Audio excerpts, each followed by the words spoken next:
حد، اور اس نے اپنے نام کے بالکل برعکس وہ حد بھی پار کر لی. اس نے ایمان کی حد پار کر لی، اس نے ملک کی حد پار کر لی، اس نے ممتا کی حد پار کر لی. لیکن افسوس کی بات تو یہ ہے کہ اسے پھر بھی مجھے کچھ ایسا نہیں نظر آ رہا کہ کچھ اس کو ملے گا. اور مل بھی کیسے سکتا ہے جو انسان اپنے ایمان کو داؤ پر لگا دے، اپنے سفلی جذبات کی خاطر، اپنی وقتی کسی خواہش کے پیچھے لگ کر، کسی جنون کے پیچھے لگ کر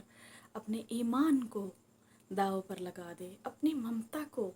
داؤ پر لگا دے، اپنے رشتوں کو داؤ پر لگا دے، انسانیت کو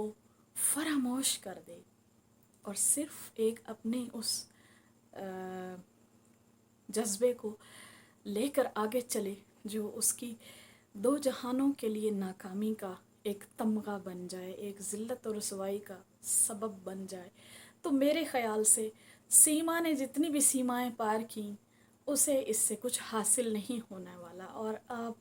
تمام لوگوں کے لیے بھی، ایسے جو لوگ ہیں جن کے اندر ان کو لگتا ہے کہ وہ اپنے کسی بھی اپنے مقصد کے لیے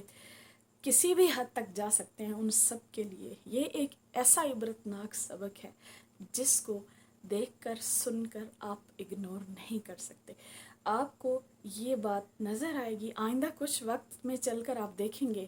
کہ وہ سیما نہ ادھر کی رہی ہے اور نہ ہی ادھر کی رہی ہے. پاکستان میں جتنی اس کو لعنت ملامت کی جا رہی ہے اس سے بڑھ کر انڈیا میں بھی اسے کی جا رہی ہے. اسے I think no one is going to accept her in his community. نہ تو وہ وہاں سیٹل ہو سکے گی اور نہ ہی وہ واپس آئے گی تو اس کے لیے کسی قسم کا کوئی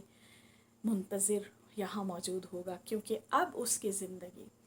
ایک رسوائی، ذلت اور عذاب کی صورت میں ہمیں مختلف قسم کی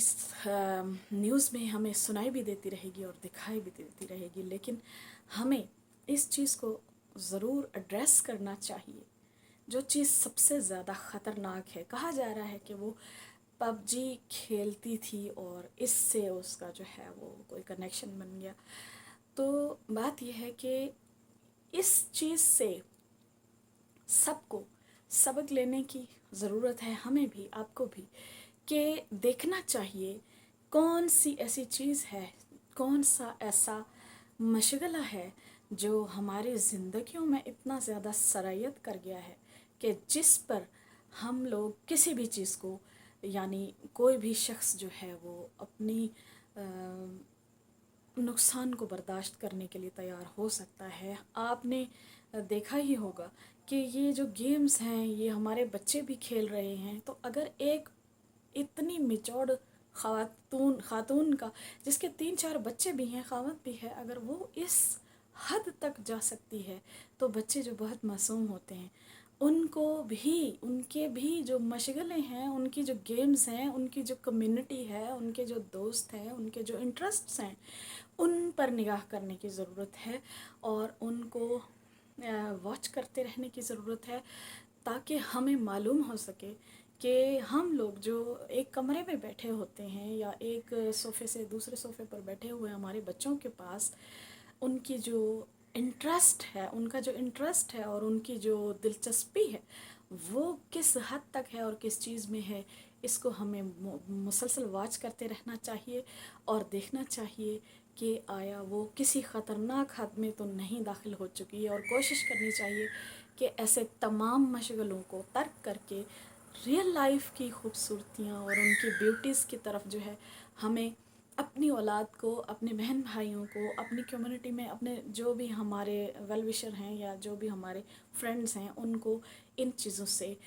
ہٹا کر ریئل لائف کی بیوٹیز کی طرف لانا چاہیے تاکہ ہم اپنی اس زندگی کو، اس کی ریالٹی کو محسوس کر سکیں اور ہماری جو ایکٹیویٹی ہے وہ ورچوئل ایکٹیویٹی نہ ہو بلکہ وہ ایک ریئل ایکٹیویٹی ہو، ایک فزیکل ایکٹیویٹی ہو جس سے ہمیں کہ خوشی، مسرت اور کامیابی کا، آگے بڑھنے کا جذبہ ملتا رہے اور ہماری یہ دنیا بھی اور آخرت بھی ہمارے لیے کامیابی کی ضامن ہو. اسی دعا کے ساتھ میں اجازت چاہوں گی. مجھے آپ سب کی دعا کا بہت انتظار بھی ہوتا ہے. مجھے اپنی دعاؤں میں شامل بھی رکھیے گا، کیونکہ آپ جیسے اچھے لوگوں کی نیک دعاؤں کی مجھے بہت ضرورت ہوتی ہے. اور جو بھی میں آپ کے لیے یہ ویڈیو بناتی ہوں اس میں خیر کا پہلو مد نظر رکھنے کی کوشش کرتی ہوں. امید ہے آپ میری اس چھوٹی سی کاوش کو پسند فرمائیں گے اور اظہار خیال فرمائیں گے. اپنا بہت سا خیال رکھیے گا. اللہ تعالیٰ آپ لوگوں کی زندگی میں آسانیاں فرمائے اور میری زندگی میں بھی آسانی فرمائے. اپنا بہت سا خیال رکھتے ہوئے مجھے اجازت دیجیے. اللہ حافظ.